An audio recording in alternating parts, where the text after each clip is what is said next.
사도행전 11장. 사도들과 유대에 있는 성도들이 이방인들도 하나님의 말씀을 받아들였다는 소식을 들었습니다. 그래서 베드로가 예루살렘에 올라가자 할례받은 신자들이 베드로를 비난했습니다. 그들은 베드로에게 당신은 할례받지 않은 사람의 집에 들어가 함께 식사를 하였소? 라고 말했습니다. 그래서 베드로는 모든 사실을 질서정연하게 설명하기 시작했습니다. 내가 요바에서 기도를 하고 있는 중에 한 상을 보았습니다. 하늘에서 큰 보자기 같은 것이 내 모퉁이에 묶인 채 내 앞에까지 내려왔습니다. 그 속을 들여다보니 거기에는 4발 달린 짐승들과 땅에 기어다니는 파충류와 날 짐승들이 들어있었습니다. 그때에 베드로야 일어나 그것들을 잡아먹어라 하는 소리가 들렸습니다. 그러나 나는 주님 그렇게는 못하겠습니다. 저는 속되거나 부정한 것을 지금까지 먹은 적이 없습니다. 라고 대답했습니다. 그러자 하늘에서 다시 음성이 들려왔습니다. 하나님께서 깨끗하게 하신 것을 속된 것이라고 하지 마라. 이런 일이 3번 있은 후에 모든 것이 다시 하늘로 올라갔습니다. 바로 그 순간 내가 묵고 있던 집에 3사람이 찾아왔습니다. 그들은 가이사라에게 내게 심부름을 온 사람이었습니다.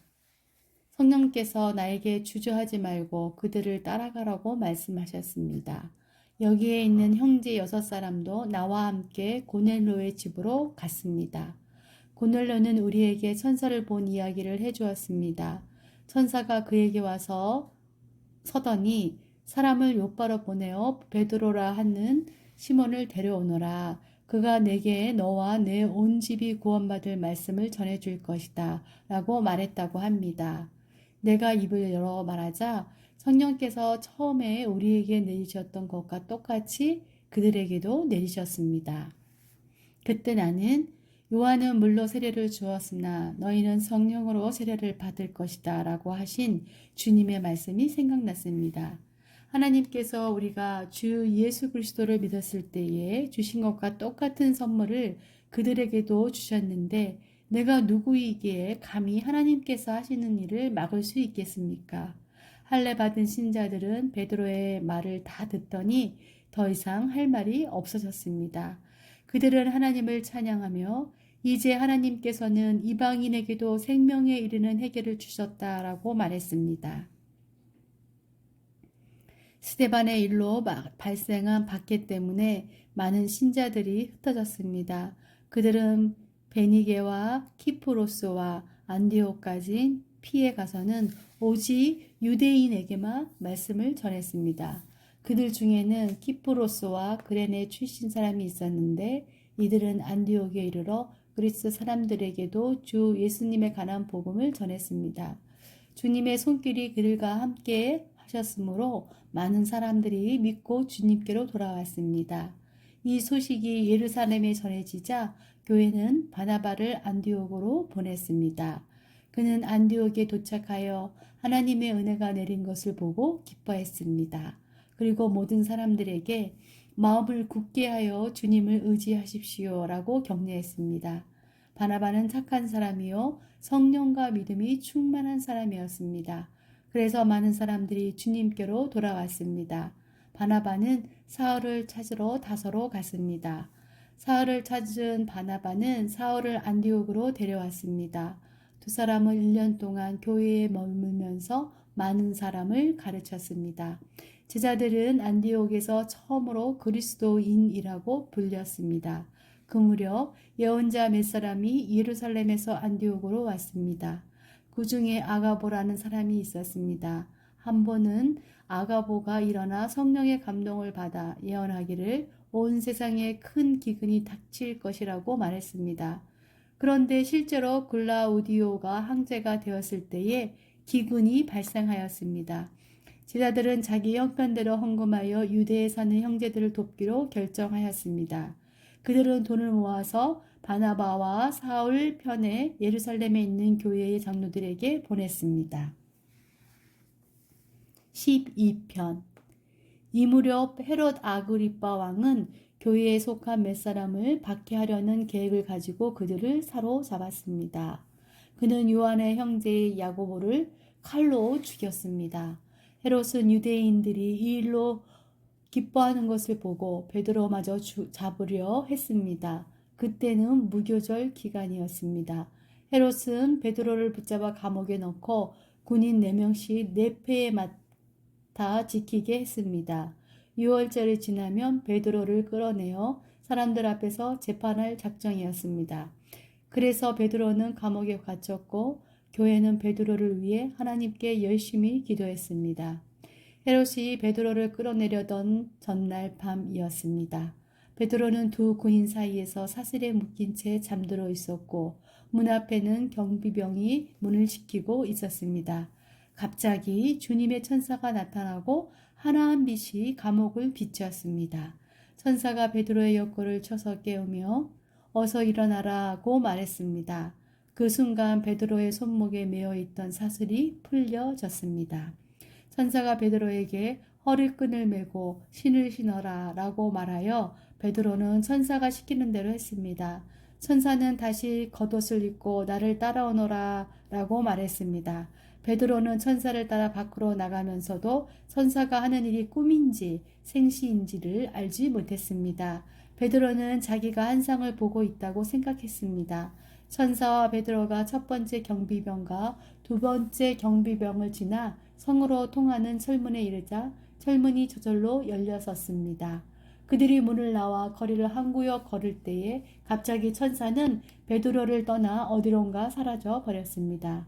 그제서야 비로소 베드로는 정신이 들어 혼잣말로 중얼거렸습니다. 이제야 나는 이 모든 것이 실제라는 것을 알겠다. 주님께서 천사를 보내어 나를 헤롯의 손에서 그리고 유대인들의 모든 계략에서 구하셨다. 이런 사실을 깨닫고서 베드로는 마가라고도 하는 요한의 어머니 마리아의 집으로 갔습니다. 그곳에는 많은 사람이 모여서 기도하고 있었습니다. 베드로가 바깥문을 두드리자 로데라는 여종이 문을 열어 주러 나왔습니다. 여종은 베드로의 목소리를 알아듣고 너무나 기뻐서 문을 열어주는 것도 잊은 채 안으로 달려가 사람들에게 베드로가 문 밖에 와 있다고 알렸습니다. 그러자 사람들은 여종에게 내가 미쳤구나 하고 말했습니다. 그러나 여종이 계속해서 참말이라고 우기자 사람들은 그렇다면 베드로의 천사인가 보다 라고 말했습니다. 이런 중에도 베드로는 계속 문을 두드리고 있었습니다. 문을 연 사람들은 베드로를 보고 깜짝 놀랐습니다. 베드로가 그들에게 조용히 하라고 손짓을 한 뒤에 주님께서 자기를 감옥 밖으로 인도해내신 일을 설명해 주었습니다. 그리고 이 일을 야고보와 다른 형제들에게도 알리시오라고 말하고 다른 곳으로 떠났습니다. 다음 날 아침 군인들 사이에서는 베드로가 없어진 일로 한바탕 큰 소동이 일어났습니다. 헤롯 아그리빠는 철저하게 수색하여 베드로를 찾으라고 명했으나 그를 찾을 수 없었습니다. 그래서 그는 경비병들을 신문한 뒤에 대신 그들을 처형하라고 명령하였습니다. 그 후에 헤롯은 유대를 떠나 가이사라로 가서 얼마 동안을 지냈습니다. 한편 두로와 시돈 사람들은 헤롯에게 몹시 노여움을 사고 있었습니다. 그래서 그들은 무리를 지어 헤롯에게 갔습니다. 그들은 왕의 내실 시종인 블라스도를 회유하여 그의 도움을 받아 헤롯에게 하해를 요청했습니다. 이는 이들 지방 사람들이 헤롯의 영토에서 식량을 공급받았기 때문입니다. 약속한 날 헤롯은 왕의 복장을 하고 왕자에 앉아 그들에게 연설을 하였습니다. 그러자 군중들은 이것은 사람의 소리가 아니라 신의 소리다 라고 외쳤습니다. 그러나 헤롯이 하나님께 영광을 돌리지 않았기 때문에 주님의 천사가 즉시 헤롯을 쳐서 헤롯은 벌레에 먹혀 죽고 말았습니다. 하나님의 말씀은 점점 더 널리 퍼져서 믿는 사람이 많아졌습니다. 바나바와 사울은 자기들의 사명을 다 마치고 마가라고도 하는 요한을 데리고 예루살렘에서 돌아왔습니다. 13편 안디옥 교회에는 예언자와 교사들이 있었습니다. 그들은 바나바와 니게르라 하는 시므온과 그레네 사람 느기오와 분보강 헤롯 안티파스와 함께 살아난 마나엔과 사울입니다. 그들이 주님께 예배드리며 금식하고 있을 때에 성령께서 그들에게 말씀하셨습니다. 바나바와 사울을 따로 세워 내가 그들에게 맡긴 일을 하게 하여라. 그래서 그들은 금식과 기도를 마친 뒤에 바나바와 사울에게 손을 얹고 그들을 떠나 보냈습니다. 바나바와 사울은 성령의 보내심을 받아 실루기아로 내려갔습니다. 그곳에서 그들은 배를 타고 키프로스로 건너갔습니다.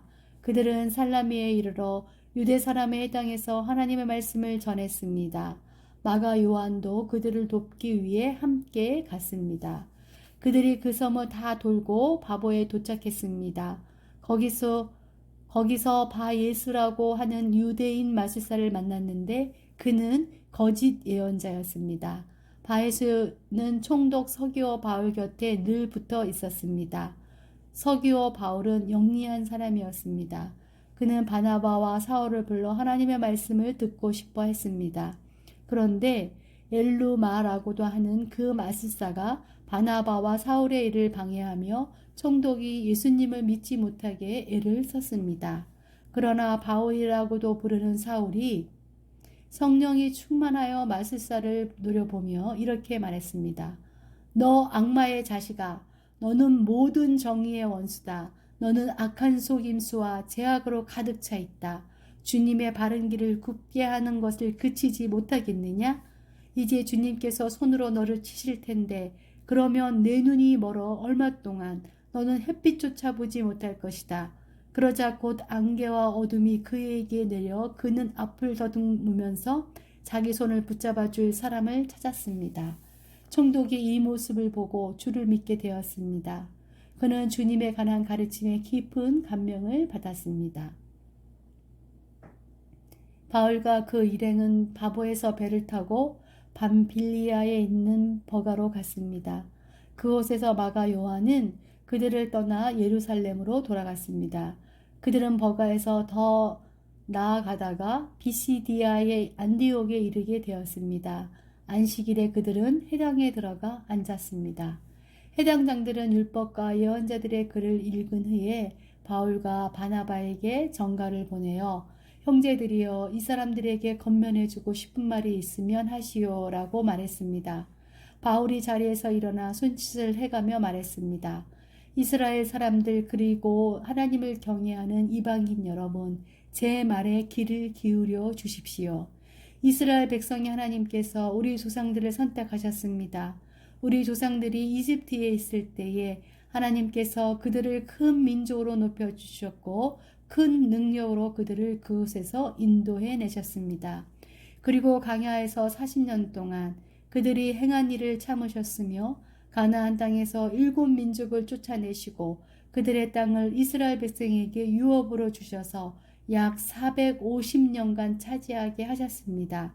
그 뒤에 하나님께서는 예언자 사무엘의 때까지 이스라엘 백성들에게 사사들을 세워주셨습니다. 그런 뒤에 백성이 왕을 요구하자 하나님께서 그들에게 베냐민 지파 사람 기스의 아들 사울을 주셨습니다. 사울은 40년 동안을 다스렸습니다. 그 후 하나님께서는 사울을 물리치시고 다윗을 그들의 왕으로 삼으셨습니다. 하나님께서는 다윗에 대해 내가 이새의 아들 다윗을 보니 그는 내 마음에 드는 사람이다. 그가 내 뜻을 다 이룰 것이다 라고 말씀하셨습니다. 하나님께서는 약속하신 대로 다윗의 자손 가운데서 한 분을 구세주로 삼아 이스라엘에게 보내주셨는데 그분이 바로 예수님이십니다. 그분이 오시기 전에 요한이 먼저 모든 이스라엘 백성에게 회개의 세례를 선포했습니다. 요한은 자기 사명을 다 마칠 무렵에 이렇게 말하였습니다. 너희는 나를 누구라고 생각하느냐? 나는 그리스도가 아니다. 그분은 내 뒤에 오실 것이다. 나는 그분의 신발끈을 풀어드리기에도 부족한 사람이다. 아브라함의 자손과 하나님을 경외하는 이방인 형제 여러분, 하나님께서 이 구원의 소식을 우리에게 전해주셨습니다. 예루살렘에 사는 사람들과 그 지도자들은 예수님을 알지 못했으며 안식일마다 읽는 예언자들의 글을 깨닫지 못했습니다. 오히려 그들은 예수님을 죄인 취급하여 예언자의 말씀을 그대로 이루었습니다. 그들은 예수님을 죽여야 할 정당한 구실을 찾지 못했지만 빌라도를 졸라서 예수님을 죽이게 했습니다. 그들은 예수님에 관하여 성경에 기록된 모든 말씀대로 예수님께 행했습니다. 그러고 나서 그들은 예수님을 십자가에서 내려 무덤에 두었습니다. 그러나 하나님께서는 죽은 사람들 가운데서 예수님을 살리셨습니다. 예수님께서는 갈릴리에서 예루살렘까지 자기가 함께 올라간 사람들에게 여러 날 동안 나타나셨습니다. 그들은 지금 백성들에게 예수님을 증언하는 사람들이 되었습니다. 우리도 하나님께서 우리 조상들에게 약속하신 복된 소식을 여러분에게 전합니다. 하나님께서는 예수님을 죽은 자들 가운데서 살리심으로 조상들의 후손인 우리에게 그 약속을 이루셨습니다. 이 일은 시편 둘째 편에 너는 내 아들이다. 오늘 내가 너를 낳았다. 라고 기록되어 있습니다. 하나님께서 예수님을 죽은 자들 가운데서 살리시고 썩지 않게 하셨습니다. 이런 뜻으로 하나님께서 내가 다윗에게 약속한 거룩하고 확실한 복을 너희에게 주겠다라고 말씀하신 것이 있습니다. 다른 시편에도 하나님께서 이렇게 말씀하셨습니다. 주님께서는 주님의 거룩하신 분을 무덤에서 썩지 않게 하실 것입니다. 다윗은 평생 하나님의 뜻대로 살다가 죽어서는 조상 곁에 묻혔고 그의 몸은 썩고 말았습니다. 그러나 하나님께서 살리신 분은 썩지 않았습니다. 그러므로 형제 여러분, 여러분에게 알려드리고 싶은 것은 여러분에게는 예수님으로 말미암는 죄 용서의 복음이 전파되었다는 것입니다. 여러분의 모세의 율법으로는 의를 얻을 수 없지만 믿는 사람은 누구나 예수님을 통해서 의롭다함을 얻습니다. 그러므로 예언자들이 말한 것이 여러분에게 일어나지 않도록 조심하십시오. 보아라, 너희 비웃는 사람들아, 너희는 놀라고 망하여라. 너희가 사는 날 동안 내가 한 가지 일을 하겠다. 누군가 그 일을 너희에게 일러주어도 너희는 믿지 않을 것이다. 바울과 바나바가 해당에서 나갈 때에 사람들이 다음 안식일에도 이런 말씀을 더해 달라고 부탁했습니다. 모임이 끝난 뒤에 많은 유대인들과 유대교를 개종한 사람들이 바울과 바나바를 따랐습니다. 바울과 바나바는 그들과 이야기를 나누며 항상 하나님의 은혜 가운데 있으라고 권했습니다. 그 다음 안식일에는 그 도시에 사는 사람이 거의 다 주님의 말씀을 들으려고 몰려들었습니다. 그 무리를 보자 유대인들은 시김심에 불타 바울을 말한 것을 반대하면서 욕을 해댔습니다. 그러나 바울과 바나바는 매우 용기 있게 말했습니다. 우리는 하나님의 말씀을 여러분에게 먼저 전해야만 했습니다. 그러나 여러분은 그 말씀을 배척하고 스스로 영원한 생명을 누리기에 합당하지 않은 사람이라고 인정해 버리니 우리는 이제 이방인들에게 갑니다. 주님께서 이와 같이 우리에게 명령하셨기 때문입니다. 내가 너를 이방의 빛으로 삼았으니 이는 너를 땅끝까지 이르러 구원이 되게 하기 위해서이다. 이방인들은 바울의 말을 듣고 기뻐하며 주님의 말씀을 찬양했습니다. 그리고 영원한 생명을 얻기로 선택된 사람들은 모두 예수님을 믿었습니다. 그래서 주님의 말씀은 온 지방에 두루 퍼졌습니다. 그러나 유대인들은 경건한 기부인들과 그 도시의 지도자들을 부추겨서 바울과 바나바를 핍박하게 했고 마침내 자기들이 살고 있는 지방에서 그들을 내쫓았습니다. 바울과 바나바는 그들에게 자기들의 발에 있는 먼지를 떨어버리고 이고니온으로 갔습니다. 제자들은 계속 기쁨과 성령으로 충만하였습니다.